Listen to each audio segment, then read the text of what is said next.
Hello बच्चों, welcome back to Dhyanam classes. Dhyanam classes में आप सबका स्वागत है।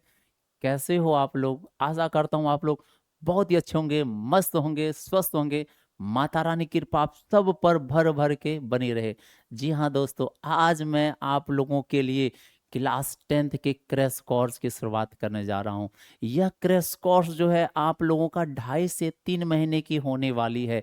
इन 2.5 से 3 महीने के बीच आपके सिलेबस के हर सब्जेक्ट को बेहतर कॉन्सेप्ट के साथ मैं समाप्त करूंगा, ताकि इतने कम समय में आप ज़्यादा से ज़्यादा और बेहतर स्कोर कर सको अपने एग्ज़ाम में, और अपने मतलब जो स्टेट में, अपने राज्य में एक अच्छा रैंक को सिक्योर कर सको, प्राप्त कर सको, और अपने जीवन, अपने समाज का नाम को ऊंचा कर सको।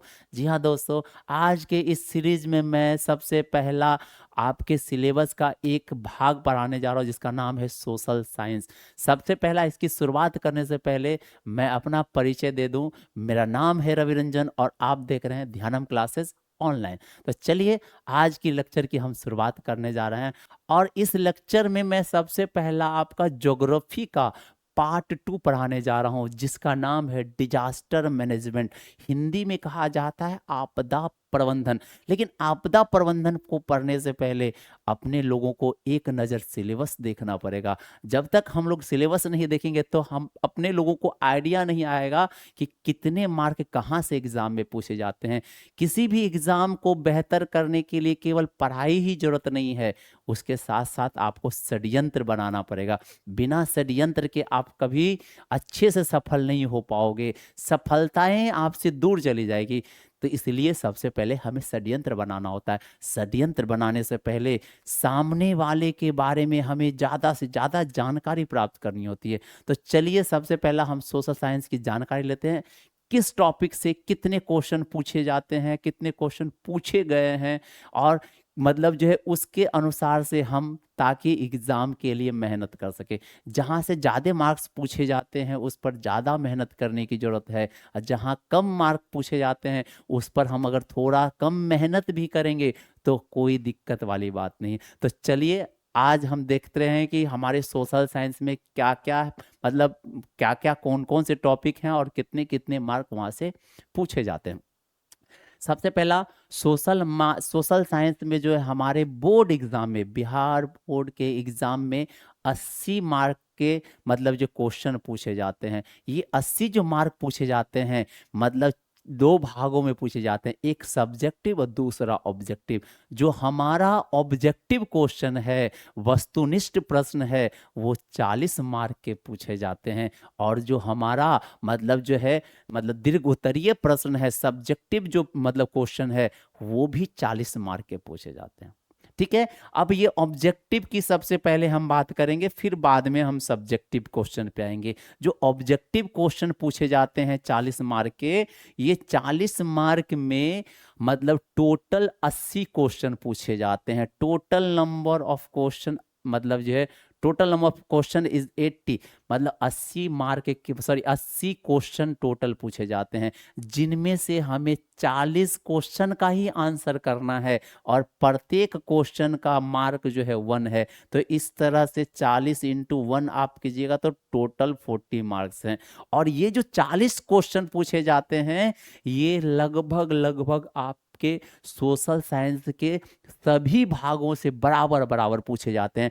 Almost equal marks from all the portion, सभी भागों से लगभग लगभग बराबर पूछे जाते हैं। आपका हिस्ट्री हो, ज्योग्राफी हो, पॉलिटिकल साइंस हो या इकोनॉमिक्स हो, ये चारों भाग से लगभग लगभग बराबर ही क्वेश्चन ऑब्जेक्टिव में रहते हैं। तो आपको ये बात समझ में आ गई होगी। अब हम बात कर लेते हैं अब मतलब सब्जेक्टिव क्वेश्चन की। सब्जेक्टिव भी हमारे 40 मार्क के ही पूछे जाते हैं। अब ये 40 मार्क में कैसे पूछे जाते हैं कि 40 मार्क में हमारे 5 टॉपिक आते हैं। अब बोलोगे सर, टॉपिक तो हमारे पास बुक तो 4 ही है सोशल साइंस के, आप ये 5 क्यों बोल रहे हो? 5 इसलिए बोल रहा हूं कि यहाँ पर भूगोल में 2 पार्ट हो जाते हैं। ठीक है। एक पार्ट हमारा संसाधन वाला टॉपिक है और दूसरा पार्ट आपदा प्रबंधन है। तो एग्जाम में आपदा प्रबंधन को अलग टॉपिक में पूछा जाता है, इसलिए आप याद रख लेना, जब भी सोशल साइंस का आप पेपर दोगे वहां पे आपको 5 खंड देखने को मिलेंगे, 5 खंड रहेगा। पहला खंड होगा आपका इतिहास का, हिस्ट्री का। हिस्ट्री में आपके सब्जेक्टिव क्वेश्चन मार्क में सब्जेक्टिव क्वेश्चन से 10 मार्क्स के मतलब जो है क्वेश्चन पूछे जाते हैं। कितने मार्क्स हैं? 10 मार्क। और पता है हिस्ट्री में 10 मार्क कहाँ कहाँ से आ रहे हैं? 10 मार्क में आपको 3 क्वेश्चन जो है वो आपको लघु उत्तरीय प्रश्न है, जिसके लिए 2 मार्क दिए गए हैं। देख रहे हो ना, 2 गुना 3 6 मार्क। और बाद बाकी जो है एक क्वेश्चन आपको मतलब दीर्घ उत्तरीय प्रश्न के होते हैं। तो दीर्घ उत्तरीय 1 गुना 4 तो 4। तो हिस्ट्री में कितने हो गए टोटल? 10 मार्क हो गए हमारे हिस्ट्री में। उसी तरह से हमारे मतलब अर्थशास्त्र में, इकोनॉमिक्स में जो है 8 मार्क के क्वेश्चन पूछे जाते हैं। और ये 8 मार्क कहाँ से पूछे जाते हैं? तो 8 मार्क में 2 क्वेश्चन, लघु उत्तरीय और दीर्घ उत्तरीय। लघु उत्तरीय कितने क्वेश्चन हैं? 2 क्वेश्चन है। और उसके लिए कितने मार्क्स हैं? प्रत्येक के लिए 2 मार्क्स हैं। तो 4 मार्क जो हैं आपके लघुत्तरीय प्रश्न के होंगे। और एक क्वेश्चन आपका दीर्घोत्तरीय पूछा जाएगा 4 मार्क का। तो 4 गुना 1 टोटल 4 4 8। तो आपके इकोनॉमिक्स से 8 मार्क्स के क्वेश्चन रहते हैं। और उसी तरह से पॉलिटिकल साइंस, जिसको हम लोग कहते हैं राजनीतिक शास्त्र, राजनीतिक शास्त्र से भी 8 मार्क्स के ही पूछे जाते हैं। और 8 मार्क्स में कैसे कैसे पूछे जाते हैं? तो 8 मार्क्स में 2 आपके लघुत्तरीय प्रश्न, 2 नंबर के, तो 4 नंबर ये हो गए। और एक जो है आपके दीर्घोत्तरीय प्रश्न पूछे जाते हैं 4 नंबर के। तो कितने हो गए? 4। तो 4 मतलब लघुत्तरीय, 4 मार्क दीर्घोत्तरीय का, टोटल 8 मार्क हो गए। उसी तरह से भूगोल, भूगोल को कहते हैं ज्योग्राफी। और ज्योग्राफी में 10 मार्क के क्वेश्चन आते हैं। और ये 10 मार्क का क्वेश्चन कैसे पूछे जाते हैं? तो आपके 3 क्वेश्चन जो हैं मतलब लघु उत्तरीय का रहता है 2 मार्क का। तो 3 दूना 6 मार्क हो गए यहाँ पर, ठीक है। और जो है दीर्घ उत्तरीय एक प्रश्न होगा 4 मार्क का। तो 6 4 10 मार्क। भूगोल में भी 10 मार्क और इतिहास में भी 10 मार्क। सबसे ज्यादा भूगोल और इतिहास से ही मार्क आपके मिलने वाले हैं, 10 मार्क। और इकोनॉमिक्स और पॉलिटिकल साइंस में 8 मार्क होता है। और एक एक्स्ट्रा टॉपिक दिया रहता है जिसका नाम है आपदा प्रबंधन। और आपदा प्रबंधन के लिए एक ही क्वेश्चन पूछे जाते हैं, वो भी दीर्घ उत्तरीय है।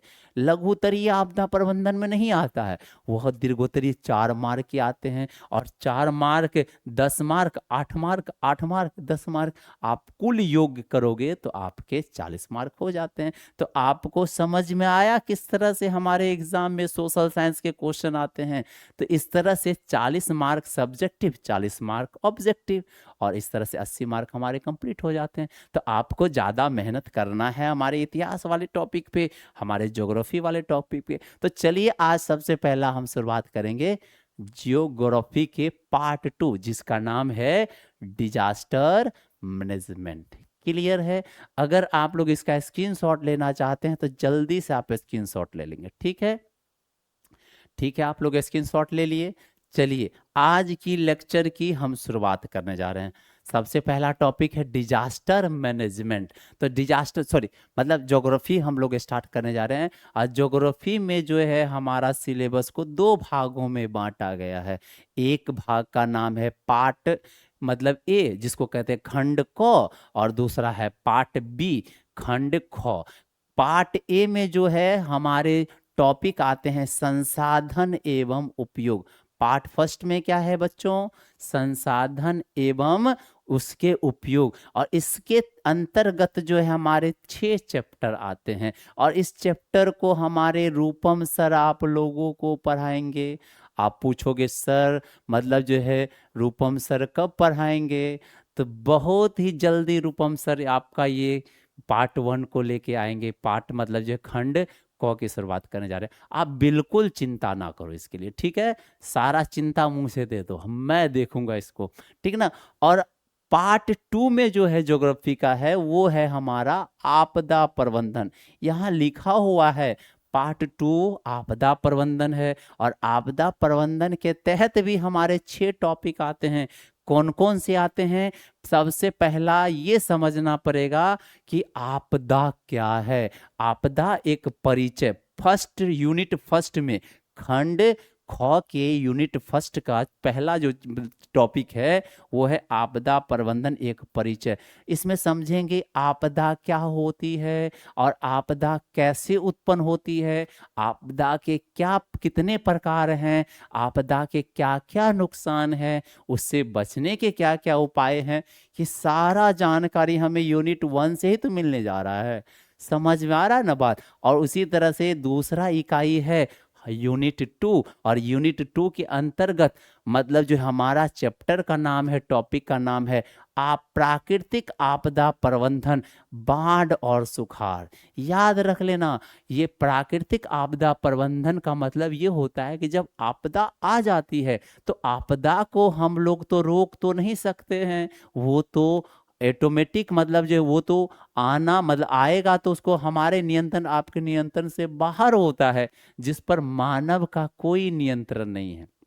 लेकिन उससे कुछ बचने के तरीके हमारे पास है, उसके क्षति को कम करने का मतलब कुछ तरीका पता है हमें, मतलब उसके प्रभावों को हम कम कर सकते हैं, उसी को कहते हैं आपदा प्रबंधन। और इसमें सबसे पहला पढ़ेंगे बाढ़ और सुखाड़ से किस तरह से हम मतलब जो है उसके प्रभाव को कम कर सकते हैं। बाढ़ और सुखाड़ के बारे में, आपदा प्रबंधन के बारे में पढ़ेंगे।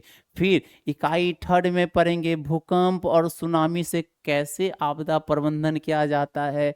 फिर इकाई 4 में पढ़ेंगे मतलब जीवन रक्षक आकस्मिक प्रबंधन। जीवन रक्षक आकस्मिक प्रबंधन का ये अर्थ होता है कि जब कभी भी अचानक से कोई आपदा आए उस समय क्या किया जाना चाहिए, उस समय में बचने के क्या क्या उपाय हो सकते हैं, या आपदा के जो प्रभाव हैं उसको कैसे कम किया जा सकता है। होता है ना अचानक, देखो ना यहाँ लिखा है आकस्मिक, अचानक क्या क्या हमारे पास करने के लिए बचने के लिए साधन है, उसी को कहते हैं आकस्मिक प्रबंधन। और पांचवा टॉपिक जो हमारा होने जा रहा है आपदा काल में वैकल्पिक संचार व्यवस्था।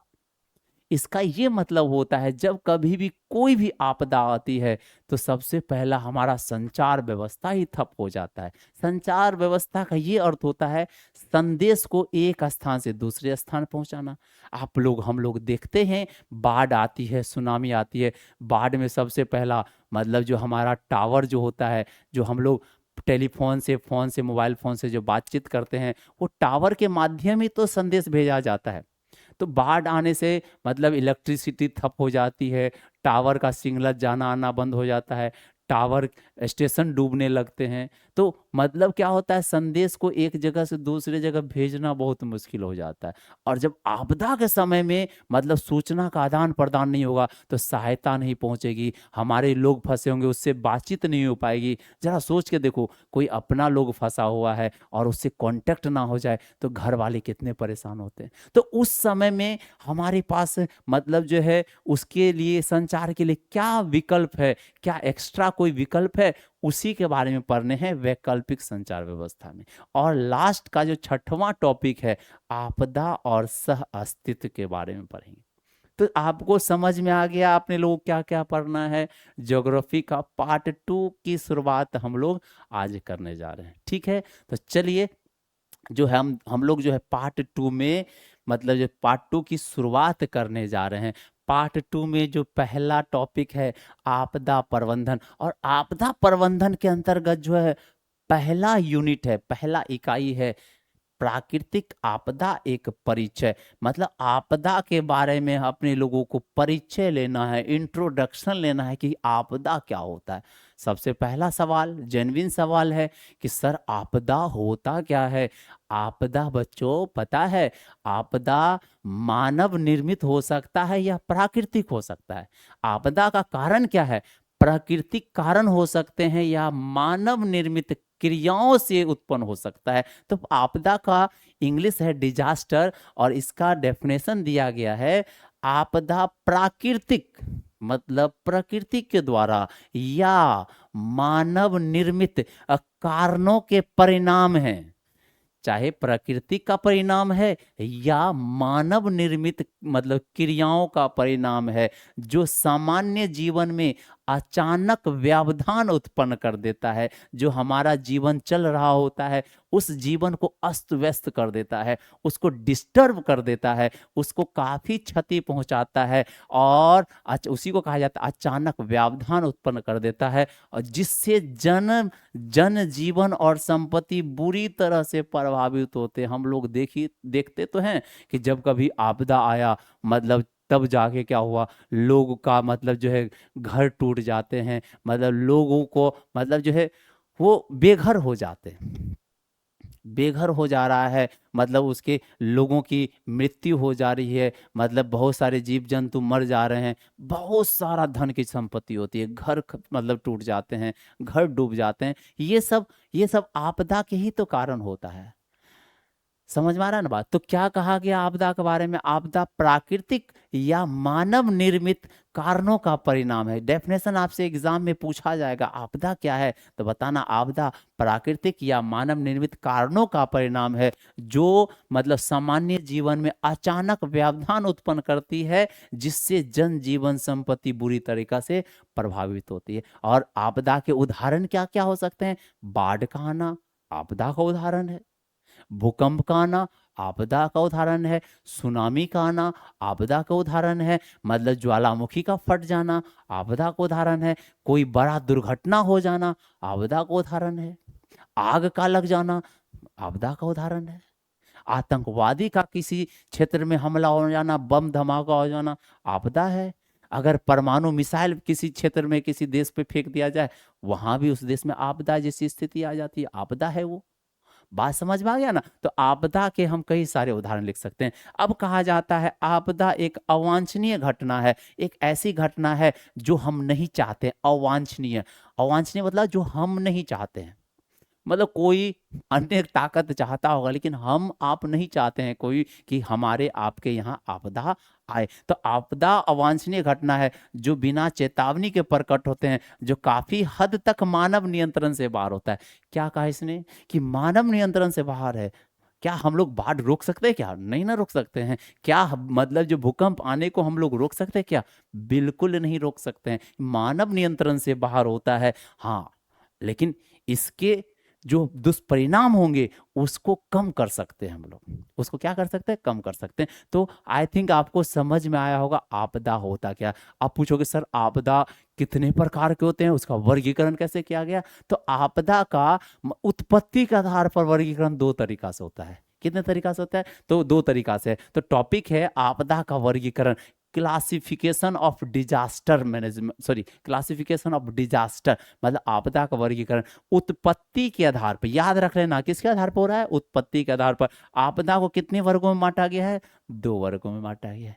ठीक है, क्लियर है? आप लोग एक बार स्क्रीनशॉट ले लेंगे, ठीक है? फिर मैं अगले स्लाइड पे आता हूँ। ले लिया आप लोगों ने?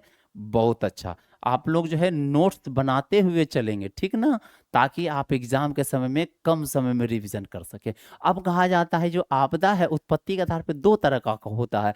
एक आपदा है प्राकृतिक आपदा और दूसरा आपदा है मानव निर्मित आपदा। ठीक है, प्राकृतिक आपदा को कहते हैं नेचुरल डिजास्टर, और मानव निर्मित आपदा को कहते हैं मैन मेड डिजास्टर। आया समझ में? नहीं आया सर आप बताओगे तब तो समझ में आएगा। चलो हम शुरुआत कर रहे हैं प्राकृतिक आपदा। पता है प्राकृतिक आपदा प्रकृति में, मतलब प्रकृति में असंतुलन जब होता है, तो प्रकृति जो है उस असंतुलन में संतुलन बनाए रखने के लिए मतलब जो है कुछ आपदाएं उत्पन्न कर देती है, जिसको प्राकृतिक आपदा कहा जाता है। आप समझ रहे हो कि जब मतलब नेचर में मतलब जो असंतुलन उत्पन्न होती है, असंतुलन पैदा होता है, तो उसके कारण एक आपदा का रूप मतलब जो रूप सामने में वो बाहर आता है, ताकि वो संतुलन में आ सके। तो मतलब संतुलन में आने के लिए वहां पे क्या होता है, मतलब एक बड़ा सा घटना मतलब सामने आता है जिसका नाम है आपदा। प्रकृति के द्वारा जो, सिंपल सा बात समझ लो आप, प्रकृति के द्वारा जो आपदाएं आती है उसको प्राकृतिक आपदा कहते हैं। सिंपल सा बात। अच्छा, ये प्राकृतिक आपदा जो होता है मतलब जो है पांच तरीका से हम लोग देखते हैं। 5 वर्गों में रखा गया, 5 भागों में बांटा गया। पहला जो प्राकृतिक आपदा है, भू मतलब जो भूभौतिकीय मतलब प्राकृतिक आपदा, भूभौतिकीय प्राकृतिक आपदा को कहते हैं अपने लोग जियो फिजिकल डिजास्टर। क्या कहा जाता है? जियो फिजिकल, भूभौतिकीय। आप पूछोगे सर भूभौतिकीय क्या होता है? भूभौतिकीय मतलब हमारे भू मतलब हमारे जो धरातल है, हमारे जो पृथ्वी है, पृथ्वी के गर्भ में, पृथ्वी के मतलब बीचों बीच होता है ना, पृथ्वी के मतलब जो गर्भ में हलचलें उत्पन्न होती है, उस हलचल के कारण ये आपदाएं सामने आती है। बोलेगा सर कैसा हलचल होता है ये धरातल के अंदर? धरातल के अंदर मतलब हम जानते हैं, जैसे ही हम धरती के मतलब खोद कर अंदर जाने का प्रयास करेंगे, धरती को अलग अलग परतों में बांटा गया है। आप लोग तो मतलब 9th क्लास में ये पढ़े होंगे कि पृथ्वी को मतलब 3 परतों में बांटा गया है। सबसे पहला क्रस्ट, उसके बाद मेंटल, और बीच वाला होता है कोर। जो अपने लोग मेंटल वाला भाग होता है पृथ्वी के अंदर, वहां पे मतलब तरल अवस्था में होती है। सबसे पहला बड़े बड़े मतलब प्लेट की तरह चट्टान होती है, उसके नीचे एक तरल पदार्थ होता है। तो ये चट्टानें जब मतलब जो है अंदर में गति करती है, और ये गति करने के कारण जब आमने सामने टक्कर मारती, और टक्कर के कारण यहाँ से तरंगे उत्पन्न होती है, और वो तरंगे जब भी बाहर आती है तो वो धरातल को वाइब्रेशन मतलब कंपन कराती है, जिसको अपने लोग भूकंप कहते हैं। कंपन, भूमि में कंपन को भूकंप कहते हैं। समझ में आ रहा है? ये कौन सी आपदा है? भूभूत की आपदा है। इसी तरह से मतलब जो उस प्लेट के नीचे मतलब जो कई सारे मतलब पदार्थ जो है लावा के अवस्था में होते हैं, रेड हॉट होता है। और मतलब जब प्रेशर बढ़ता है तो वो क्या होता है कि वो धरातल मतलब जो अंदर से बाहर की ओर फट के निकल के बाहर आ जाता है, जिसको अपने लोग मतलब जो क्या कहते हैं, अरे उसको ज्वालामुखी विस्फोट के नाम से जाना जाता है। समझ में आ रहा है बात? उसी तरह से मतलब जो है सुनामी का नाम सुना आपने लोग, अपने लोग सुनामी का नाम सुने हैं। सुनामी कहाँ मतलब क्या होता है? तो हम जानते हैं कि जब समुद्र के गहराइयों में मतलब ज्वालामुखी फटती है, या समुद्र के गहराइयों में भूकंप जब मतलब आता है, तो जाकर उस भूकंप से तरंगे उत्पन्न होती है। और वो तरंग क्या करती है कि मतलब जो समुद्र के जल हैं, उस जल को आगे की ओर धक्का देती है, गति कराती है। और वो जल जो है काफी ऊंचाई के साथ 20 से 30 फीट की ऊंचाई से वो एकदम तेजी रफ्तार से आगे बढ़ता है। और उसके आगे जो भी शहर मिलेगा, जो भी मतलब जो है आसपास के बसे मतलब सिटी होंगे, वो सबको तबाह कर देंगे। और वो है सुनामी। और क्षण भर में वो खत्म, सब कुछ खत्म। वो सुनामी है। ये सभी का सभी भूभौत की आपदा है। समझ में आया? भूभौत की आपदा जो मतलब जो है जो जो धरातल के भूगर्भ के हलचल के कारण होता है, भूभौत की आपदा है। दूसरा प्राकृतिक आपदा में है हाइड्रोलॉजिकल डिजास्टर। हाइड्रोलॉजिकल का मतलब होता है जल संबंधी आपदा। और जल संबंधी आपदा में अपने लोग जानते हैं बाढ़। अरे बाढ़ कौन सी आपदा है? जल संबंधी तो आपदा है ना। तो बाढ़, बाढ़ के बारे में तो बताना ही नहीं, आप लोग तो पहले से होशियार हो। समझ में आ रहा है ना बात को? चलो अगला तीसरा है मेट्रोलॉजिकल डिजास्टर, जिसको कहते हैं पर्यावरणीय आपदा। जो पर्यावरण में मतलब पर्यावरण के परिवर्तन के कारण जो आता है, उसको कहते हैं पर्यावरणीय आपदा। जैसे चक्रवात, जैसे तूफान। तूफान जो है मतलब जो है ये तूफान जो है चक्रवात के रूप में आता है। चक्रवात जो तूफान के रूप में आता है, और जब भी आता है तो मतलब जो बारिश मतलब जो तेज तेज हवाएं चलती है, मौसम एकदम बिल्कुल बदल जाता है। जैसे कुछ दिन पहले बिहार में आया था। बिहार में बंगाल के खाड़ी में तूफान, चक्रवाती तूफान चलता है। इधर 4-5 दिन पहले ही बिहार में तूफान आया था, मोन्था नाम का तूफान था, शायद मोन्था ही नाम था। मोन्था चक्रवात तूफान था, जो बंगाल की खाड़ी में आया और उसका प्रभाव बिहार तक आया। 2-3 दिन तक लगातार बारिश होती रही। देखे थे अपने लोग, वो भी चक्रवात है। लेकिन चक्रवात का सबसे ज्यादा नुकसान उन क्षेत्रों में होता है जो समुद्र के अगल बगल में बसे हुए हैं, जैसे वेस्ट बंगाल, वेस्ट बंगाल, उड़ीसा, ये सब समुद्र के मतलब किनारे बसा हुआ मतलब जो राज्य है, यहाँ सबसे अधिक प्रभावित होते हैं। और उसके बगल में हम लोग बसे हुए हैं, बंग मतलब बिहार। अब बिहार मतलब जो बिहार यूपी, यहाँ तक इसके प्रभाव आते हैं, लेकिन उतना नुकसान अपने लोगों में नहीं होता है। ठीक है।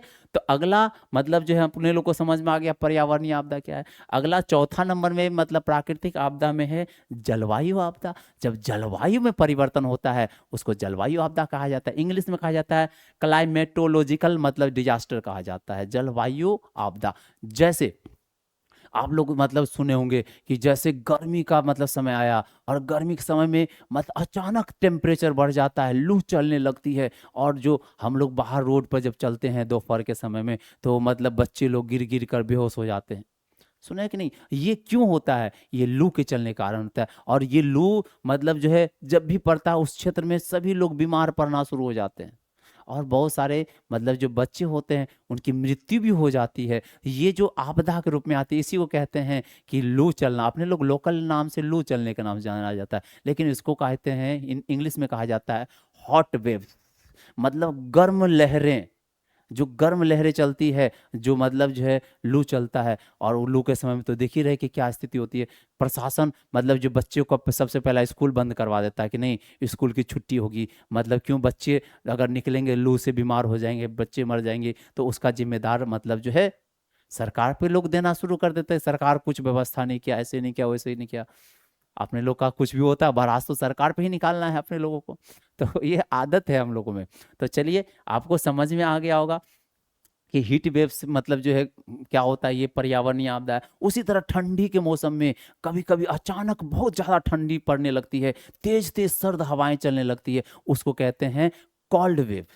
अपने लोग कहते हैं शीतलहरी, नहीं कहा जाता शीतलहरी चल रहा है मत निकलो बीमार हो जाएगा। और उस तरह से केवल हम केवल एक ही आदमी, दो व्यक्ति बीमार नहीं होता है, उस क्षेत्र के सारे लोग बीमार हो जाते हैं और सतर्क हो जाते हैं घर से नहीं निकलना। ये सर्द लहरें भी मतलब एक आपदा का रूप ले सकता है। सुखाड़, जैसे ज़्यादा गर्मी होने मतलब पड़ जाता है, ज़्यादा धूप निकलने लगती है, तो जितने भी जल के स्रोत हैं वो सूखने लग जाते हैं, तालाब सूखने लग जाता है, छोटे छोटे मतलब जो तालाब होते हैं वो सूख जाते हैं। मिट्टी के अंदर, खेतों में मिट्टी के अंदर नमी सूख जाती है, धरती धरातल फट जाती है, मतलब सारी फसल बर्बाद। लोगों के मतलब फसल बर्बाद होने से मतलब अनाज की कमी हो जाती है, महंगाई बढ़ जाती है, लोग खाने खाने के लिए मतलब किल्लत हो जाता है। ये भी एक आपदा है। तो ये सुखाड़ भी आपदा है। सुखाड़ हो गया, गर्म लहरें हो गई, सर्द लहरें, ये सब जलवायु आपदा है। और आखिरी जो प्राकृतिक आपदा है जैविक आपदा। और जैविक आपदा को कहते हैं बायोलॉजिकल डिजास्टर। और ये जैविक आपदा जब कभी भी आती है,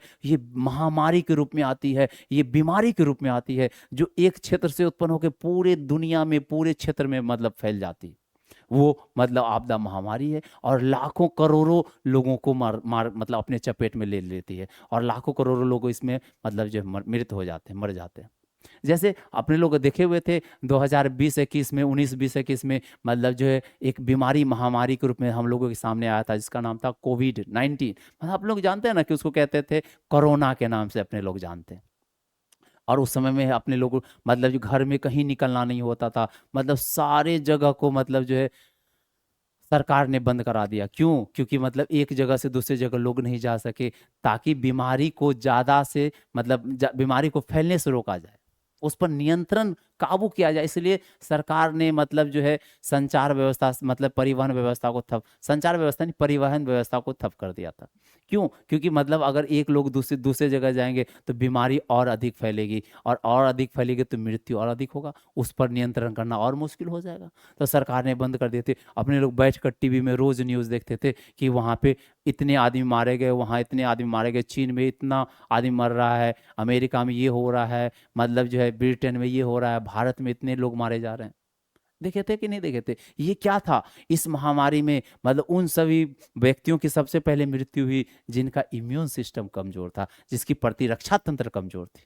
और ऐसा भी न्यूज़ तो ऐसे भी सुनने में मिला था कि शमशान घाट में नंबर लगा हुआ है, चप्पल रख के नंबर पे लोग खड़े हैं लाश को जलाने के लिए, दफनाने के लिए।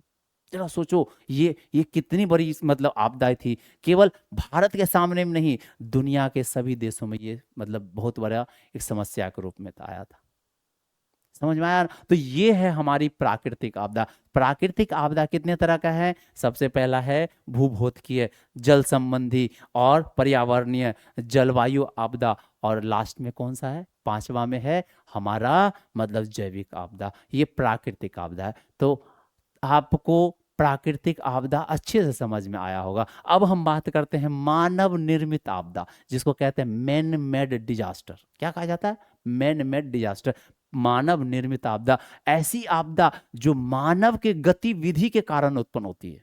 जिसका कारण प्रकृति नहीं, मानव खुद होता है। ऐसी आपदा को मानव निर्मित आपदा कहा जाता है। जैसे जैसे मतलब जो है, एक देश का दूसरे देश से युद्ध करना और उस युद्ध के दौरान परमाणु बम फेंक दो, जैसे जापान में फेंका गया था अमेरिका के द्वारा।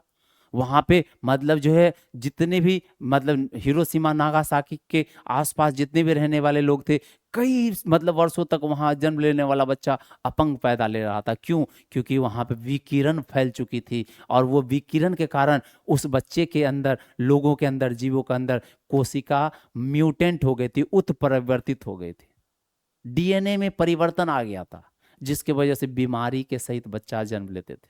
जरा सोचो, वो एक आपदा था। कहीं पे आतंकवादी हमला हो जाना, वो भी एक आपदा है। जैसे भारत में जम्मू एंड कश्मीर में धर्म पूछकर मारा गया, वो क्या था? वो प्रकृति ने कराया क्या? नहीं, मानव के द्वारा क्या हुआ आपदा है। वो एक मतलब जो है, अपने पर्सनल मतलब जो है, खुन्नस के लिए बोल सकते हैं। वो मासूम, कितने मासूमों को मार देता है। वो मतलब जो है, आतंकवादी हमला एक मानव निर्मित आपदा है। और आतंकवादी हमला जो है, केवल भारत की समस्या नहीं, पूरे दुनिया इससे जूझ रहा है। फ्रांस में मतलब जो है, आतंकवादी हमला हो जाते हैं, अमेरिका में आतंकवादी हमला हो जाता है। कोई ऐसा देश नहीं जो आतंकवादी के मतलब जो है चपेट से मतलब बचा हुआ है। सभी मतलब इसके चपेट में है। और ये मतलब आतंकवादी बनते कौन है? आदमी बनते हैं। कैसे बनते हैं? By choice. By choice. अब पता नहीं क्या आइडियोलॉजी लेके वो आगे चलता है, पता ही नहीं। मानवता से मतलब जो है, आदमी के अंदर एक ही मतलब आइडियोलॉजी होना चाहिए, मानवता। लेकिन ये आतंकवादी के पास मानवता नाम की चीज नहीं है, ये इसका आइडियोलॉजी ही मतलब जो है, इस तरह से उसको बचपन से ट्रेंड किया जाता है उसके दिमाग में। मतलब जो है, इतना मतलब जो है दुष्प्रचार किया जाता है कि वो एक कट्टरपंथी का रूप ले लेता है, और वही कट्टरपंथी मतलब जो है मासूम लोगों पे निकालता है। तो ये मतलब जो है, जो मतलब आतंकवादी हमले हैं, ये कौन सा आपदा है?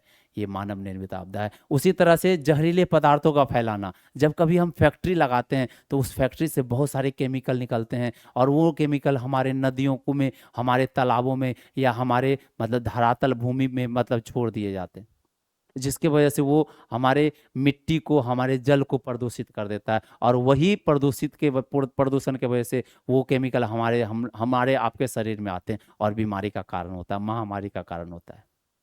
जैसे एग्जाम्पल ले लेते हैं, बहुत सारे फैक्ट्री में जो है मतलब आर्सेनिक लेड जैसे पदार्थ मतलब निकलते हैं, और वो जमीन में, मिट्टी में चले जाते हैं। जब आर्सेनिक लेड हमारे शरीर में आएंगे, तो जन्म लेने वाला बच्चा के पास आधा सर के साथ जन्म लेता है, बिना सर वाला बच्चा जन्म लेता है। अगर बच्चा जन्म लेता है, तो किसी के पास आंख नहीं है, किसी के पास मतलब हाथ नहीं है, किसी के पास पैर नहीं है, अपंग बच्चा पैदा ले रहा है। ये सब किसका प्रभाव है? ये सब केमिकल का प्रभाव है। बच्चा पैदा ले रहा है, कैंसर के साथ पैदा ले रहा है। अब जरा सोच सकते हो कि वो केमिकल हमारे मतलब आपके क्षेत्रों में क्या प्रभाव डालता है। और ये फैक्ट्रियां लगाया किसने? मानव ने। वो केमिकल को बहाया किसने? मानव ने। तो मानव के द्वारा उत्पन्न हुआ आपदा है। भूजल प्रदूषण का आपदा है। जब मतलब जो है, भूजल जो है, अपने लोग के धरातल के अंदर जो जल है, आप अगर हम केमिकल का छिड़काव करते हैं, तो वो केमिकल केवल मिट्टी तक ही नहीं रहती है, बल्कि वो मिट्टी के अंदर जाने वाला, रिसने वाला पानी के साथ घुलकर जमीन के अंदर चले जाती है, और उसी पानी को अपने लोग जो है मोटर से निकाल कर पीते हैं। वो पानी आज दूषित हो रहा है, आपदा का रूप ले रहा है। आग का लग जाना, ये क्या है? एक आपदा है। हम लोग सुनते हैं गर्मी के मौसम में अगलगी जैसी समस्याएं। जब अगलगी होती है, तो रातों रात घर जल जाता है, रातों रात गांव का गांव खाक हो जाता है जल के। ये क्या है? आपदा है। जैसे परिवहन घटना, जब बड़े बड़े घटनाएं सामने आते हैं, जैसे कुछ दिन पहले अपने लोगों ने मतलब 2025 में ही जुलाई महीना था, हाँ 15 या 12 जुलाई के आसपास का महीना था, जुलाई या जून के आसपास है, अच्छे से एग्जैक्ट डेट याद नहीं है। अपने लोगों ने देखा था कि भारत से एक प्लेन जा रही थी, और वो मतलब अहमदाबाद में टक्कर खा के गिर गई। अहमदाबाद से ही वो उसने उड़ान भरा, और कुछ दूर जाने के बाद क्या हुआ, वो मतलब जो है कॉलेज के हॉस्टल से टकराया और गिर गया, और उसमें 241 लोग मारे गए। जरा सोचो, वो आखिर मतलब वो जो विमान गिरा है, क्या उसने प्रकृति ने कराया? नहीं, मानव के फॉल्ट के कारण हुआ है। मानव ने अच्छे से उसका उड़ने से पहले अच्छे से चेक या उसके इंजन की जांच नहीं की, जिसके वजह से ये फॉल्ट आया, और वो प्लेन जो है क्रैश कर गया। 241 लोग मारे गए। अब जरा सोचो ये कौन सी आपदा है? मानव निर्मित आपदा है। आई थिंक आपको समझ में आ गया होगा प्राकृतिक आपदा क्या है, मानव निर्मित आपदा क्या है। एक बार आप लोग स्क्रीनशॉट ले लेंगे, फिर मैं आगे चलता हूँ, ठीक है? आप लोगों ने स्क्रीनशॉट ले लिया है। चलिए आज मतलब जो अब हम आगे बढ़ते हैं, ये एक तस्वीर है जो आप लोग देख रहे हैं, ये आप तरह तरह के आपदाओं की तस्वीर है। ये जो आप इसमें इस साइड में जो आप तस्वीर देख रहे हैं, ये तस्वीर भूकंप के कारण हुआ है। जब भी भूकंप आती है तो बड़े बड़े इंफ्रास्ट्रक्चर बिल्डिंग सारे के सारे तहस नहस हो जाते हैं, क्षण भर में खत्म हो जाते हैं। भूकंप आता है कुछ सेकेंडों के लिए आता है, 5 मिनट 10 मिनट के लिए नहीं आता है, कुछ सेकंड, 10 सेकंड 20 सेकंड के लिए भूकंप आता है। अगर 1 मिनट का भूकंप आएगा तो पूरा जनजीवन को ही खत्म कर देगा। ये कुछ सेकंड के लिए आता है। तस्वीर देखें आप कैसे हो रहा है। ये भूकंप जब भी विनाशकारी भूकंप होता है जिसका मैग्नीट्यूड जो है 7 से अधिक होता है, 7 से अधिक अगर मैग्नीट्यूड का भूकंप आ रहा है तो वो विनाशकारी होता है, जो सभी जनजीवन इंफ्रास्ट्रक्चर बिल्डिंग मकान सबको ध्वस्त करके छोड़ देता है। ये है भूकंप की जैसी आपदाएं। ये जो आप देख रहे हैं ये समुद्र की लहरें मतलब आ रही है, विशाल लहरें आ रही है, 20 फीट 30 फीट लंबी लहरें आती है। और बगल वाले जो भी उसके अगर बगल में बसे हुए शहर हैं उस शहर को इस तरह से तबाही मचाती है, जो भी चीज आए सबको वो अपने साथ बहा के लेके चले जाते, पूरा जीवन ही खत्म करके चले जाते। लाखों लोग ये सुनामी में मरते। ये सुनामी जैसी घटनाओं की तस्वीर है। और इसके बगल में आप देख रहे होंगे कुछ लाइट जैसा निकल रहा है। ये लाइट जैसा निकलने वाला कुछ नहीं है, ये है हमारे, क्या है बताओ, ज्वालामुखी विस्फोट। और ये जब भी ज्वालामुखी विस्फोट होता है तो बड़े बड़े पत्थर मतलब निकलते हैं और कई किलोमीटर तक मतलब दूर फेंकाते हैं, कई किलोमीटर तक। और ये जब भी विस्फोट होता है तो कई जहरीले गैस निकलते हैं और इस जहरीले के गैस के चपेट में आसपास के सारे क्षेत्र आ जाते हैं और जीव जंतु जो है मरना शुरू हो जाता है। आप लोगों ने सुना होगा कि मतलब डायनासोर के समय में भी मतलब एक तरह का उल्का पिंड गिरा था और वो उल्का पिंड के गिरने से मतलब पूरा का पूरा डायनासोर का प्रजाति ही खत्म हो गया था। आप लोग ये पढ़े होंगे या सुने होंगे। चलिए वो साइंस की बात है, हम वहां पे नहीं जा रहे हैं। अब ये समझ में आ गया। और ये जो तस्वीर आप देख रहे हैं नीचे, ये तस्वीर है सुखाड़ की। जब धरती सूख जाती है, जब इतनी तेज मतलब धूप होती है कि सारे जल के स्रोत सूख जाते हैं और उस जल के स्रोत के सूखने के कारण मिट्टी की नमी खत्म हो जाती है और धरातल फट जाती है, सारी फसल नष्ट हो जाते हैं। ये है हमारा सुखाड़। और मतलब जो है अकाल जैसी स्थिति होती है और लाखों लोग मारे जाते हैं। खासकर आपको ये सुखाड़ की स्थिति जो है महाराष्ट्र वाले क्षेत्रों में, राजस्थान वाले क्षेत्रों में, गुजरात वाले क्षेत्रों में आपको देखने को ये सुखाड़ मिलता है। ये खासकर अब बिहार में तो ये सुखाड़ ज़्यादातर देखने को नहीं मिलता। क्यों? क्योंकि बिहार हमेशा बाढ़ वाली कई नदियों से घिरा हुआ प्रदेश है। ये हमेशा बाढ़ से मतलब जो है बराबर हो जाता है। हर साल बाढ़ आती है तो यहाँ पे जल के स्रोत के कभी कमी नहीं पड़ते हैं। ठीक है, तो ये बात समझ में आया। इस चैप्टर के अंतर्गत जो है अगला हम मतलब पढ़ने जा रहे हैं जिसका नाम है डिजास्टर मैनेजमेंट, मतलब प्राकृतिक आपदा प्रबंधन। ये जो आपदाएं हैं, जो भी आपदाएं हैं, उस आपदा को हम आप नहीं कंट्रोल कर सकते हैं, क्योंकि हमने देखा है आपदा जो है मानव नियंत्रण से बाहर है। लेकिन ऐसा नहीं है कि मतलब जो है हम उसके लिए कुछ कर नहीं सकते। हाँ, कुछ कर सकते हैं। उसके होने वाले क्षति से, उसके होने वाले प्रभाव से मतलब प्रभावों को कम कर सकते हैं, क्षति को कम कर सकते हैं। उसी को कहते हैं डिजास्टर मैनेजमेंट, आपदा प्रबंधन। तो चलिए अपने लोग समझते हैं कि आपदा प्रबंधन क्या होता है। तो आपदा प्रबंधन को अपने लोग कहते हैं इंग्लिश में डिजास्टर मैनेजमेंट। अब कहा जाता है किसी भी विशिष्ट आपदा के कारण, कोई विशेष तरह का जो आपदा है, चाहे बाढ़ आए, सुनामी आए, ज्वालामुखी का फटना आए, भूकंप आए, किसी भी विशेष आपदा के कारण होने वाला जो क्षति है, जैसे मानवीय क्षति है, भौतिक क्षति है, भौतिक मतलब आसपास के मतलब चीजों की क्षति, वो भौतिक क्षति है। आर्थिक क्षति है, संपत्ति का जो क्षति होता है, पर्यावरणीय इस पर पर्यावरणीय पर इसका बुरा प्रभाव पड़ता है। इन पे मतलब पर्यावरणीय प्रभावों से निपटना ही आपदा प्रबंधन कहलाता है। इन सब क्षतियों को कम करना ही आपदा प्रबंधन कहलाता है। बात समझ में आया ना आपदा प्रबंधन क्या है? जब कभी भी मतलब जो आपदाएं आती है और आपदाओं के जो प्रभाव हैं, उस प्रभावों को कम करना ही, उससे निपटना ही आपदा प्रबंधन है। और आपदा कोई भी हो उसका प्रबंधन आवश्यक है, क्योंकि हम लोग जानते हैं आपदा मतलब जो है एक एक ऐसी स्थिति है जो पूरे जनजीवन को अस्त व्यस्त कर देती है। इसलिए आपदा को तो हम रोक नहीं सकते हैं, लेकिन उसका प्रबंधन हमारे लिए क्या है, अनिवार्य है। उसका प्रबंधन अनिवार्य है। आपदा ना सिर्फ विकास कार्यों को अवरुद्ध करती है, ना केवल विकास कार्यों को रोकती है, वरन जनजीवन में कई व्यवधान उत्पन्न करती है। जो सामान्य हमारा जीवन चल रहा था उसको रुकावट कर देती है, उसको तहस नहस कर देती है, उसको बर्बाद कर देती है, व्यवधान उत्पन्न करती है। अब अगला पॉइंट में कहा जाता है आपदा प्रबंधन के 3 प्रमुख चरण हैं। आपदा प्रबंधन के लिए हम कई सारे उपाय कर सकते हैं, लेकिन कैसे उपाय करेंगे इसके लिए 3 स्टेप दिया गया। तो याद रखना, आपदा प्रबंधन के कितने उपाय हैं, 3 उपाय। कौन कौन से हैं इसमें हम देखेंगे। सबसे पहला है कि आपदा के आने से पूर्व सतर्क हो जाए। एक है आपदा के समय और एक है आपदा के बाद। 3 स्टेप में हम निपट सकते हैं आपदा से। एक आपदा आने के पहले, एक आपदा के समय, एक आपदा के बाद। तो चलिए ये तीनों को एक एक करके देखते हैं। पहला प्रबंधन में है कि आपदा से पहले हम कुछ उपाय कर सकते हैं।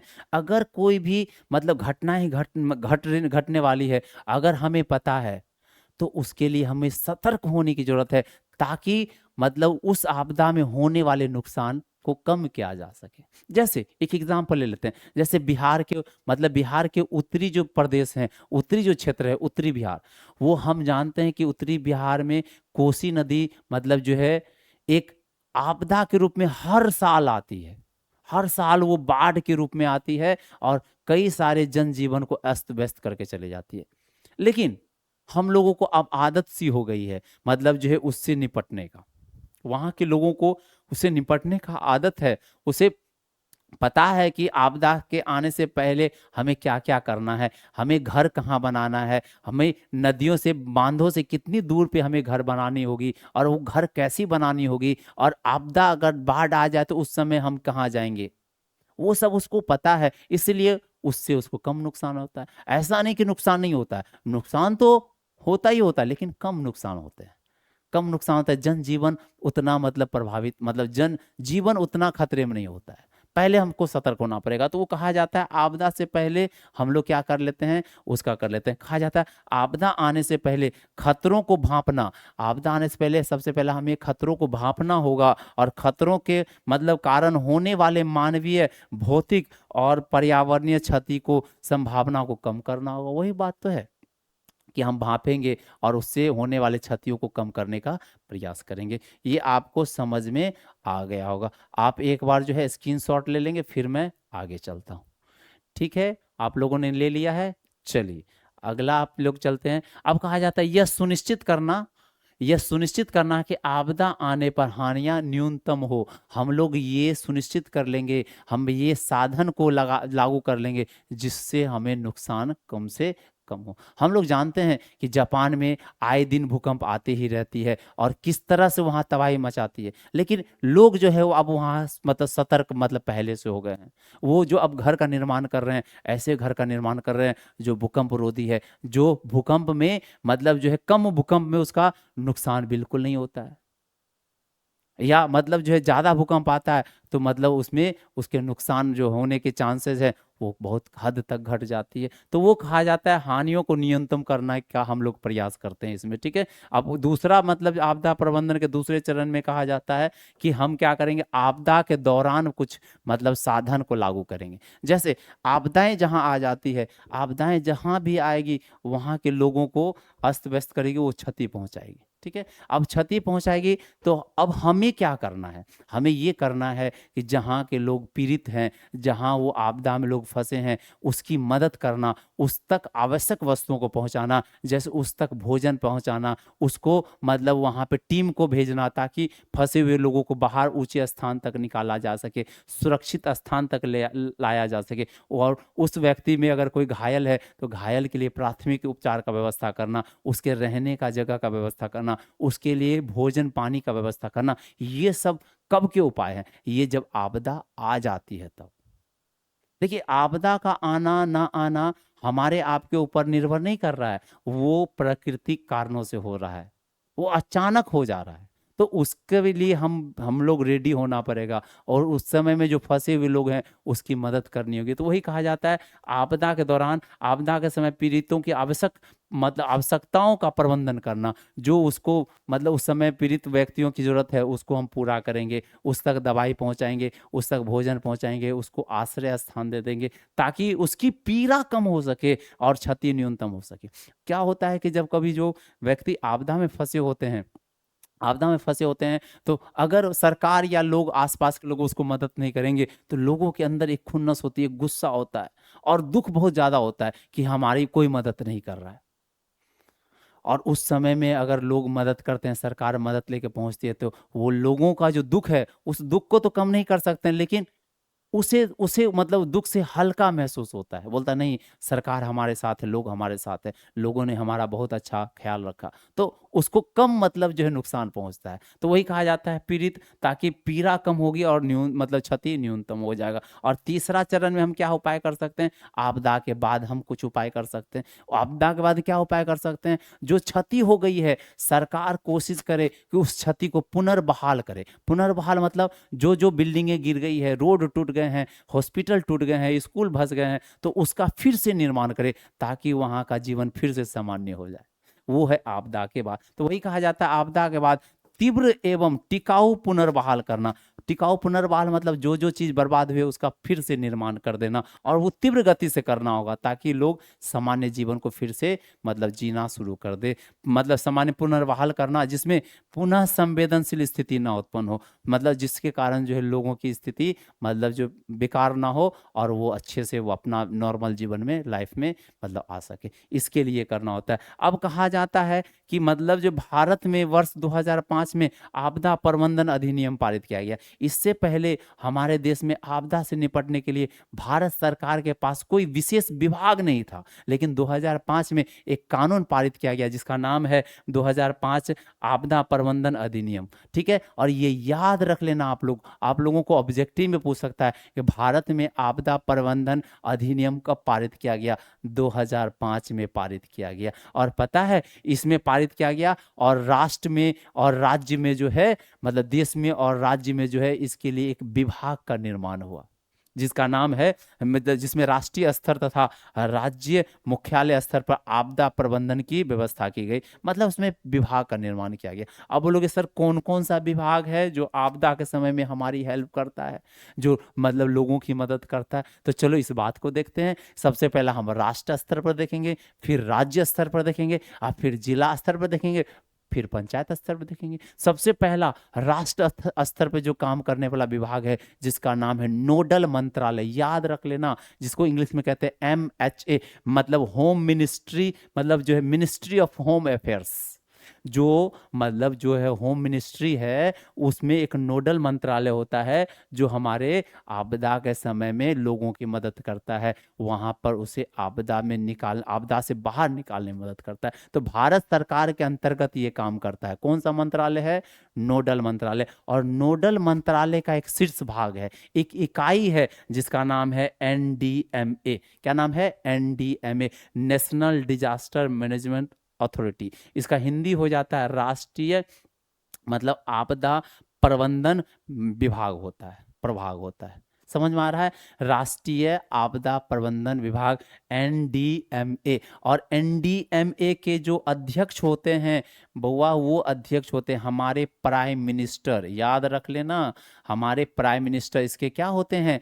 अध्यक्ष होते हैं। पूछा जाएगा कि मतलब जो है NDMA के अध्यक्ष कौन है? प्रधानमंत्री होते हैं। और प्रधानमंत्री के साथ साथ 9 सदस्य और होते हैं, जो मिलकर ये मतलब विभाग, ये इकाई का निर्माण करते हैं। और ये हमेशा हमेशा तत्पर होता है कि कहीं आपदा आए उसके लिए अपना अपना सेवा भेजते हैं, अपने मतलब जो है अपने जो ग्रुप होता है वहाँ पे उसके मतलब जो आपदा में काम करने के लिए जो लोगों को इकट्ठा किया गया है, टीम है, उस टीम को वहाँ पे आपदा प्रबंधन का जो टीम होता है वहाँ पे उसको भेजा जाता है। और वो आपदा प्रबंधन का जो टीम भेजा जाता है उसी का नाम है एनडीआरएफ। आप लोग नाम सुने होंगे। एनडीआरएफ का मतलब होता है नेशनल मतलब नेशनल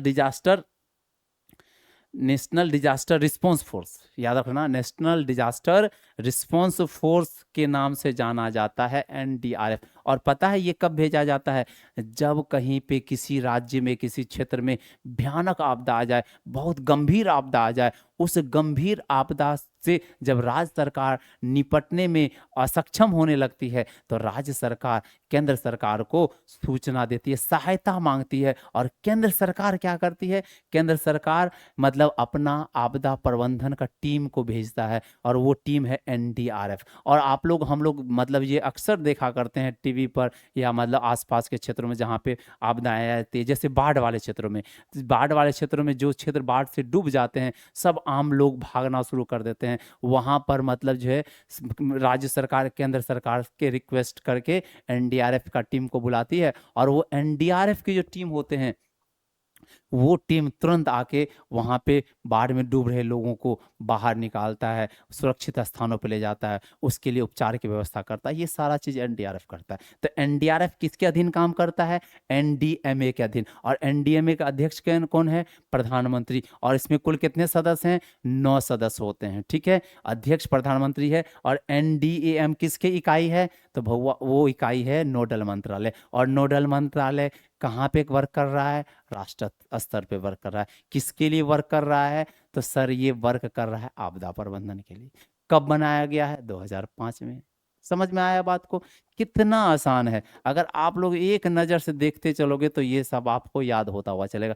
आप जरूर इसका स्क्रीनशॉट ले लेंगे। ठीक है, चलो मैं आगे बढ़ता हूं। अब कहा जाता है इस अधिनियम के तहत गृह मंत्रालय आपदा प्रबंधन को संचालित करने के लिए नोडल मतलब जो है मंत्रालय का नोडल मंत्रालय के रूप में कार्य करती है। जस्ट अभी हमने समझाया है। अब कहा जाता है एनडीएमए राष्ट्रीय आपदा प्रबंधन निकाय नोडल मंत्रालय के प्रमुख शीर्ष निकाय हैं। बताए थे ना कि भैया ये एनडीएमए राष्ट्रीय आपदा प्रबंधन निकाय जो हैं किसके भाग हैं? वो तो हमारे नोडल मंत्रालय के अधीन काम करते हैं, तो नोडल मंत्रालय के शीर्ष भाग हैं। एनडीएमए का अध्यक्ष कौन है? अंडरलाइन कर रखा है हमने, मतलब प्राइम मिनिस्टर होते हैं। अधिकतम कितने सदस्य होते हैं? 9 सदस्य होते हैं। भारत में आपदा प्रबंधन की जिम्मेदारी राज्य सरकार की होती है। किसकी होती है? राज्य सरकार की होती है। लेकिन गंभीर मतलब गंभीर आपदाओं के समय जो है केंद्र सरकार राज्य सरकार के अनुरोध पर, बताया ना, केंद्र सरकार किसके अनुरोध पर भेजती है?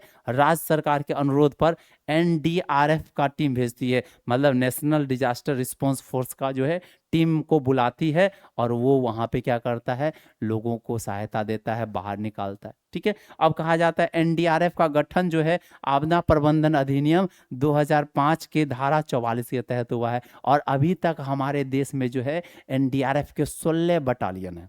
और 16 बटालियन का मतलब है कि ये बटालियन जो है जैसे हमारा सेना के में अलग अलग बटालियन होता है, असम राइफल्स होता है, फिर मतलब जो है जैसे बिहार के बटालियन होते हैं, सब अलग अलग बटालियनों में बटा हुआ है। तो उसी तरह से यहाँ पे 16 बटालियन है। और ये 16 बटालियन हमेशा तत्पर रहते हैं, हमेशा रेडी होते हैं। अगर देश में एक जगह पे एक समय में मतलब जो है 5-6 मतलब आपदा आ भी जाए तो वो संभाल लेगी ये बटालियन मिलकर। अलग अलग बटालियन जो है वहाँ फैल के मतलब उस स्थिति को कंट्रोल में ला सकती है। तो ये समझ में आ गया होगा कि यहाँ पे हम एनडीआरएफ का मतलब कुल कितने बटालियन है? 16 बटालियन है। एकदम अच्छे से याद रख लेना। आप लोग इसका एक बार स्क्रीनशॉट ले लेंगे और नोट्स साथ में बनाते हुए चलेंगे। ठीक है, चलिए आगे बढ़ता हूं मैं। अब अगला है, अब राज्य स्तर पे कौन कौन से मतलब जो है आपदा प्रबंधन की इकाई है? तो राज्य स्तर पे है एसडीएमए। वहां पे था ना एनडीएमए, यहाँ क्या है? एसडीएमए। यहाँ स्टेट डिजास्टर मैनेजमेंट अथॉरिटी है। इसको कहा जाता है राज्य स्तरीय आपदा प्रबंधन निकाय कहा जाता है। इसके अधीन कौन काम कर रहा है? राहत और पुनर्वास प्रभाग। मतलब राहत और पुनर्वास प्रभाग जो है एसडीएमए का हिस्सा है और एसडीएमए राज्य स्तर पे काम करती है। और ये याद रख लेना, एसडीएम के जो मतलब जो है यहाँ पे अध्यक्ष होते हैं वो सीएम होते हैं, चीफ मिनिस्टर, ये अध्यक्ष होते हैं।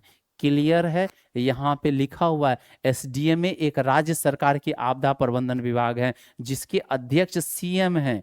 कौन होते हैं बुआ? इसके अध्यक्ष सीएम होते हैं। इसकी गठन आपदा प्रबंधन अधिनियम 2005 के तहत हुआ है। ठीक है, आप लोग एक बार स्क्रीनशॉट ले लेंगे, फिर आगे बढ़ता हूँ। ले लिया आप लोगों ने? चलिए, बहुत अच्छा।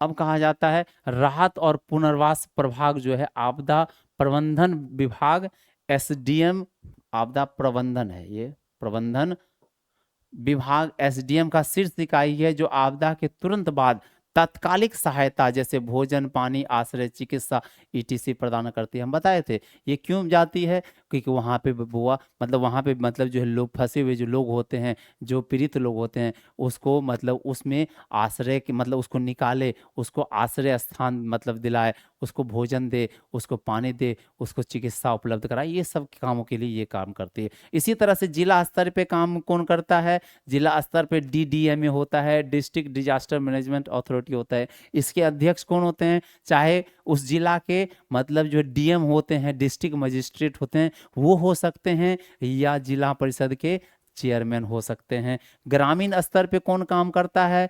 पंचायत समिति काम करते हैं। उसी तरह से प्रखंड स्तर पे कौन काम कर रहा है? पंचायत समिति काम करता है। ये सारे के सारे जो हैं आपदा प्रबंधन के हमारे देश में इकाई हैं। समझ में आ गया बउआ? इसको एक बार आप लोग स्क्रीनशॉट ले लेंगे, फिर मैं आगे बढ़ता हूँ। ठीक है, स्क्रीनशॉट ले लिए, फिर आगे चलते हैं। अब कहा अच्छा उत्तर बिहार में कोसी नदी में अचानक तूफान से बाढ़ जैसी स्थिति आप मतलब जो आती है, जिससे वहाँ के लोग मतलब जो इसके नियंत्रण में दक्ष हो गए हैं। वहाँ के लोग अनादिकाल से बाढ़ के अनुरूप जीवन शैली बना लिए। हमने बताया था उत्तर बिहार में हर साल बाढ़ आती है और हर साल कोई ना कोई जिला को मतलब वो तबाह करके चली जाती है, वो मतलब जो नुकसान करके भारी तबाही मचा के चली जाती है। इसलिए वहाँ के दक्षिण मतलब दक्षिण बोलते उत्तरी बिहार, दक्षिणी बिहार नहीं, उत्तरी बिहार में हर साल बाढ़ आती है, कोसी नदी के कारण बाढ़ आती है और मतलब कोई ना कोई जिला को इतना प्रभावित करती है कि लोग जनजीवन अस्त व्यस्त हो जाता है। इसलिए अब लोगों को वो आदत सी हो गई है, लोग दक्ष हो गए, निपुण हो गए उससे उससे बचने के लिए। लोग पहले ही इसके उपाय करके बैठे होते हैं कि लोग समझते हैं कि फिर अगले साल बाढ़ आएगी, फिर अगर घर बनाएंगे लाखों खर्च करके वो बहा के लेके चले जाएगी। इसलिए लोग जो है समझ चुके हैं घर कहाँ बनाना है, मतलब जो नदियों से कितनी दूर पे बनाना है, बांधों से कितनी दूर पे बनाना है, कितने मजबूत घर बनाने, उसे पता होता है। अगर फिर भी पता है कि बाढ़ के समय में डूब जाएंगे तो फिर हमें मतलब दूसरा घर ही बनाना होगा ताकि बाढ़ के समय वो घर छोड़ के दूसरी जगह मतलब पलायन कर जाए और मतलब कुछ दिन के लिए वहां चले जाए, फिर बाढ़ की स्थिति नॉर्मल होगी तो फिर वो वापस आ जाते हैं। वो सब निपुण हो चुके हैं। इसी तरह कहा जाता है सुखाड़ के प्रबंधन हेतु जो है सभी लोगों के सहयोग से कुआं खुदाई, तालाब का निर्माण किया जाना चाहिए। हम जान रहे हैं कि अगर मतलब जो है कुआं की खुदाई कर देंगे, मतलब तालाब का निर्माण कर देंगे, और जो बरसात के समय में जो पानी आएंगे एक्स्ट्रा पानी, वो तालाब या कुएं में हम जमा करके रख सकते हैं, ताकि जब सुखाड़ के समय की स्थिति उत्पन्न हो जाए तो उस पानी का उपयोग हम सिंचाई के लिए, अपने दैनिक क्रियाओं के लिए हम लोग इस्तेमाल कर सकते हैं। फिर कहा जाता है भूकंप और सुनामी जैसी आपदा भारत के लिए एक बहुत बड़ी चुनौती है। हम मतलब बाढ़ से तो मतलब जो निपटने का हमारे पास कई रास्ते हैं, सुखाड़ से निपटने का हमारे पास कई रास्ते हैं, लेकिन जब कभी भी सुनामी आती है, जब कभी भी मतलब जो है हमारे यहाँ भूकंप आते हैं, इसके मतलब बचने निपटारे के लिए हमारे पास बहुत ही कम उपाय है और ये कम समय में क्षति पहुंचा के चली जाती है। तो कहा जाता है इसके मतलब जो है बाढ़, भूकंप एवं भूकंप के प्रबंधन हेतु भूकंप रोधी भवन का हमको निर्माण करना पड़ेगा, हमको बनवाना पड़ेगा। इसके लिए वृत्ताकार घर या मतलब बहुभुजीय आकृति के घर के बदले हमें आयताकार या वर्गाकार घर बनाना पड़ता है। अगर हमने मतलब जो है वृत्ताकार मतलब हम जो बहुभुजीय घर मतलब ना बना के, हम गोल घर ना बना के हम क्या करेंगे, स्क्वायर में घर बनाएंगे, वर्गाकार या आयताकार बनाएंगे, तो वो काफ़ी मजबूत होगी। और उस घर के हम जो नींव बनाना होगा वो काफ़ी मजबूत होगी, पाइलिंग करके हमें घर बनाना पड़ेगा, नींव का भी उसकी मजबूत बनानी पड़ेगी, ताकि भूकंप के समय में वो हमें क्षति ना हो सके। अब कहा जाता है भारत के तटीय वाले क्षेत्रों में सुनामी चक्रवात के प्रभाव से मतलब कम करने के लिए नीति अपनानी होगी। जो तटीय मैदान है या समुद्री मैदान है, हम लोग जानते हैं वहाँ लगातार मतलब जो है, मतलब लगातार नहीं बोल सकते, वहाँ पे चक्रवात और सुनामी जैसी घटनाएं मतलब सामने आ जाती है, उसके चपेट में सबसे अधिक वो होता है। इसलिए उससे बचने के लिए हमें क्या बनानी होगी, हमें नीति बनानी होगी और उस नीति पे हमें काम करना होगा। अब कहा जाता है 2002 में भारत के पूर्वी तटों पर अंडमान निकोबार में सुनामी से भारी बर्बादी हुई थी। ये बात आप याद रख लेना, ये क्वेश्चन आपसे किए जा सकते हैं, पूछे जा सकते हैं कि 2002 में हम भारत के पूर्वी तट पे अंडमान निकोबार द्वीप में सुनामी आया था, हिंद महासागर में सुनामी आया था और काफी तबाही मचा के गया था, मतलब लाखों लोगों को मार के चला गया था ये सुनामी। ये याद रखना 2002 में कहाँ पे आए थे, मतलब जो है हमारे पूर्वी तटों पे और अंडमान निकोबार द्वीप में आए थे। कोई भी प्रबंधन तब तक सफल नहीं हो सकता है जब तक आम लोगों की भागीदारी ना हो। जरा सोचो ना, कोई भी मतलब जो है आपदा आया तो एनडीआरएफ की टीम आने में बहुत समय लगेगी, सरकार मदद भेजने में समय लगेगा, लेकिन तत्कालिक मदद कौन कर सकता है, वहां के अगल बगल वाले लोग। अगर अगल बगल वाले लोग ही सहयोग नहीं करेंगे, आम लोग ही सहयोग नहीं करेंगे, तो उस प्रबंधन में हम सफल नहीं हो पाएंगे। सबसे बड़ी भागीदारी वहाँ के आम लोगों की है, तो वही कहा जाता है आम लोगों की सबसे बड़ी भागीदारी होती है, और इसके बिना हम सफल हो नहीं सकते। अब कहा जाता है भारत में अभी तक कौन कौन सी आपदाएं हैं, उसको हम एक नज़र में देखते हैं। आप लोग ये याद रखना, मतलब आपके एग्जाम के ऑब्जेक्टिव क्वेश्चन हो सकते हैं, या मतलब आगे भी आपके भविष्य के लिए बहुत सारा मतलब जो एग्जामों में पूछे जाते हैं। अब बंगाल में अकाल आया था 1770 में और 1943 में, और ये बंगाल में आया था, और बंगाल उस समय में बिहार, उड़ीसा, असम तक फैला हुआ था। तो बिहार, बंगाल तो है ही, आज के बंगाल, उड़ीसा, बिहार, मतलब बांग्लादेश वाले क्षेत्रों में लोगों को प्रभावित किया था। और ये क्यों आया था, ये आया था सुखाड़ की वजह से। सुखाड़ के कारण मतलब फसलें नष्ट हो गई, लोग खाने खाने के लिए तरस गए, लोग मतलब पलायन करना शुरू कर गए। हमारे मतलब जब बचपन में थे तो दादा लोग कहानी सुनाया करते थे, जब अकाल आया करता था तो मतलब जो है 2-2 महीना, 3-3 महीना, 6-6 महीना उसको अनाज से दर्द नहीं होता था। लोग किसी तरह से जीवन मतलब कंदमूल फल, मतलब कंदमूल खा के जीवन गुजारते थे, और वो मतलब बच बच जाया करते थे। अकाल इतना मतलब जो है विनाशकारी, मतलब इतना ज़्यादा प्रभावशाली हुआ करता था, क्योंकि हमारे पास आज के जैसे टेक्नोलॉजी नहीं है जिससे हम मतलब जो है उससे बचने के हमारे पास कई सारे तरीके हैं, लेकिन पहले वो तरीका नहीं था। तो ये बंगाल में आया, फिर 1876 में से 78 के बीच में महाकाल आया, और महाकाल में सुखाड़ आया था। और सुखाड़ कहाँ आया, आंध्र प्रदेश। और ये एक अंग्रेजों के समय में आया था, मतलब आंध्र प्रदेश में आया, मतलब जो है मद्रास में आया। मद्रास को मतलब जो है आज जो चेन्नई शहर है वो मद्रास के नाम से पहले जाना जाता था। मैसूर शहर, कर्नाटक को मैसूर कहा जाता था, ठीक है, मतलब कर्नाटक, आज के कर्नाटक, और उस समय के मैसूर। हैदराबाद मतलब ये क्षेत्रों में ये प्रभावित किया था, और लगभग 3 करोड़ लोगों की मृत्यु हुई थी। अब जरा सोच सकते हैं, अंग्रेजों के समय में आया था ये महाअकाल था, और 3 करोड़ लगभग जाने चली गई इसमें। फिर कहा जाता है भारत में विनाशकारी भूकंप आया था 1934 में। कब आया था, 1934 में। हमारे दादाजी लोग भी कहते थे ये भूकंप बिहार में बहुत भयानक आया था। हमारे दादाजी लोग कहते थे कि मतलब इतना खतरनाक भूकंप आया था कि मतलब जो सब चीज को तबाह बर्बाद करके चला गया। ये बिहार का सबसे विनाशकारी भूकंप था 1934 में। ये याद रख लेना, बिहार में भी आया था 1934 में। भारत में विनाशकारी भूकंप 1934 में। फिर भारत के प्रमुख सुखाड़ वर्ष जो है 1966। पूछा जाएगा भारत में सुखाड़ वर्ष किसे कहा जाता है, 1966 में। ये लगभग लगभग पूरे भारत में ही मतलब सुखाड़ की स्थिति आई थी, इसलिए सुखाड़ वर्ष घोषित किया गया। बिहार में ट्रेन हादसा हुआ था 1981 में, और ये ट्रेन हादसा उत्तरी बिहार में था। मानसी और सहरसा के बीच रेलखंड जो है धमारा स्टेशन, वहां पर मतलब एक भरी ट्रेन, बारिश की समय थी, मानसून का समय था, ट्रेन आगे बढ़ रही थी, और मतलब वो जब नदी के ऊपर से क्रॉस कर रही थी, वो कुछ डब्बों के साथ पूरा नदी में समाहित हो गई, और पूरा मतलब जो है बस गया। आज तक उसके अवशेष तक नहीं मिले। इतने मतलब जो लोग मारे गए। लेकिन सरकार ने आंकड़ा बताया 500 से अधिक लोग मारे गए। लेकिन ये सरकारी आंकड़ा है, रियल में बहुत सारे लोग मरते हैं, सरकारी आंकड़ा में कम मरता है। समझ में आया? इससे 2 गुना 3 गुना लोग मरते हैं, लगभग 1000 2000 से लोग कम नहीं मरे थे। दो दो डिब्बा ही गायब हो गया था, बीच में जो उसके बॉगी होते हैं वो ही बीच से वो गायब हो गया था। मतलब पूरा का पूरा वो जल में विलीन हो गया। ये हादसा याद रखना, ये बिहार में हुआ था। ठीक है, आप लोग इसका एक बार स्क्रीनशॉट ले लेंगे, फिर मैं आगे बढ़ता हूँ। ठीक है, अब आगे जो कहा जाता है, भोपाल में गैस त्रासदी। भोपाल में एक गैस त्रासदी कांड हुआ था, जिसमें एक फैक्ट्री से मतलब जहरीले गैस स्रावित होकर निकलना शुरू हो गए। और वो इसलिए निकलना शुरू हो गए क्योंकि वहाँ के लोगों की कमी के कारण हुआ, वहाँ के स्टाफ के कमी के कारण हुआ। और वो जहरीले गैस भोपाल शहर के हवाओं में फैल गए। जो व्यक्ति रात में छत पे सोया हुआ था, मतलब जरा सोचिए ना, गैस कहाँ है, हवाओं में, ऊपरी हिस्सा में फैलता जाता है। तो जो व्यक्ति मतलब फर्स्ट फ्लोर सेकंड फ्लोर पे सोया हुआ था, वो सब उसका गैस जब वो सांस के द्वारा वो उसके अंदर गया, और वो सोया ही रह गया। लगभग रातों रात का पूरा शहर ही सोया रह गया, मर गया।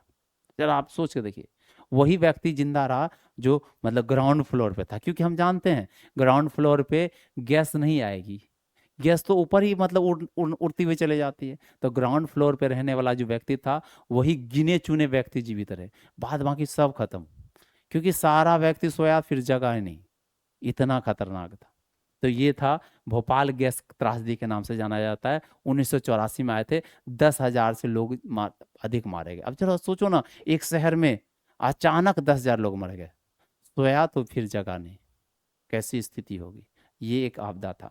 ठीक है, उड़ीसा में चक्रवात आया था, सुपर चक्रवात। पाराद्वीप आइलैंड, मतलब पाराद्वीप जो है एक मतलब पाराद्वीप मतलब चक्रवात था, जो 1999 में आया था। पाराद्वीप आइलैंड वहाँ पे एक मतलब जगह है। ठीक है, वहां पे चक्रवात आया तो 1999 में आया था, और 10,000 से अधिक लोगों को मार के चला गया। जरा सोचो, चक्रवात आता है तो अगल बगल में जितने भी लोग होते हैं, भारी तूफान, जो हवाएं बहती है बहुत तीव्र गति से बैठती है, मतलब घर वर जितना भी होता है, जो कच्चे मकान होते हैं उसको उखाड़ते हुए लेके चले जाते हैं। वो इतनी स्थिति, 10,000 से अधिक लोगों की मृत्यु हुई थी। हिंद महासागर में 2004 में सुनामी आया था। कब आया था? 2004 में। 2 लाख से अधिक लोगों की मृत्यु हुई थी, बताए थे। केरल केरल तमिलनाडु ये सब पूरा का पूरा इतना तबाही मचा है जिसकी जवाब नहीं है। मतलब कहा जाता है, इस समय में जो हम मतलब आया था तो हम लोग न्यूज़ पे मतलब सुना करते थे कि मतलब जो है एक मतलब जो सुनामी आया पूरे शहर को मतलब डुबो के लेके चला गया।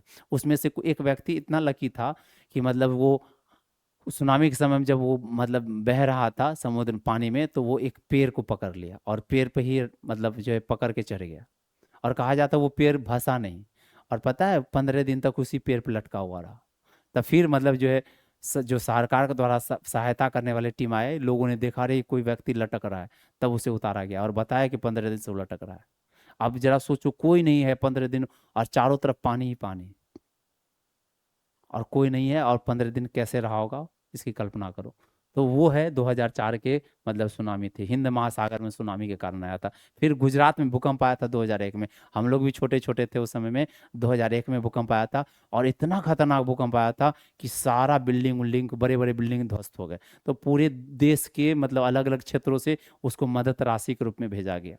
हर क्षेत्र को जो जिसको जितना बना, उसने मदद राशि के रूप में वहां पे पहुंचाया था। तो गुजरात भूकंप 2001, उत्तराखंड में आकस्मिक मतलब जो बाढ़ आ गया था 2013 में। और ये क्या हुआ था कि मानसून के समय में बादल फट गए थे, और बादल फटने से मतलब जो इतना बारिश हुआ, बाढ़ का रूप ले गया। आप लोग सुने होंगे केदारनाथ, केदारनाथ में ये घटना घटा था। केदारनाथ में जहाँ मंदिर है, उसमें मतलब जो है बादल फटने से मतलब सारा पानी इतनी रफ्तार में आगे बढ़ रहा था, मंदिर की तरफ बढ़ रहा था। आप इसे ईश्वरीय कृपा मानो या जो भी मानो। अचानक क्या हुआ, अगर ये मतलब जो पानी की रेत अगर डायरेक्ट आती नदियों मतलब जो मंदिर से टकराती, तो मंदिर टूट के बिखर जाते। लेकिन ईश्वरीय कृपा देखिए कितनी बड़ी महान है। मतलब जो अचानक मतलब क्या हुआ कि वो पानी जब आ रही थी बहते हुए मंदिर की तरफ, तो मंदिर के आगे जो है एक शिलालेख, बहुत बड़ा पत्थर सामने आ गया। कैसे सामने आया? तो वो बाढ़ के द्वारा भस के ही आया, और मंदिर से जस्ट कुछ कदम दूरी पर आकर रुक गया, जिसके कारण वो धारा जो आ रही थी तेज रफ्तार से, वो धारा मंदिर से ना टकरा के ये पत्थर से टकरा कर 2 भागों में बच गए, मतलब बट गई, और ये मंदिर बच गया। जरा सोचिए ईश्वरीय कृपा, जरा सोचिए कितना है। वो वही वो ऐसा नहीं कि वो पत्थर मंदिर से भी आके टकरा सकती थी, मंदिर से आके टकराती तो मंदिर को तोड़ देती, लेकिन मंदिर पे आने से पहले रुक गई। ये कौन सी कृपा है? ये अद्भुत कृपा है, ये ईश्वरीय कृपा है। समझ में आया? और इसी के साथ जो है ये हमारा टॉपिक खत्म होता है। फिर अगले टॉपिक के साथ हम कल मिलेंगे। तब तक के लिए आप पढ़ते रहें, एकदम अच्छे से, मतलब मेहनत करेंगे, ईमानदारी से मेहनत करेंगे। ठीक है, कल मिलते हैं। Thank you, bye bye. आप लोग एक बार स्क्रीनशॉट ले लेंगे, फिर मैं चलता हूँ। ठीक है।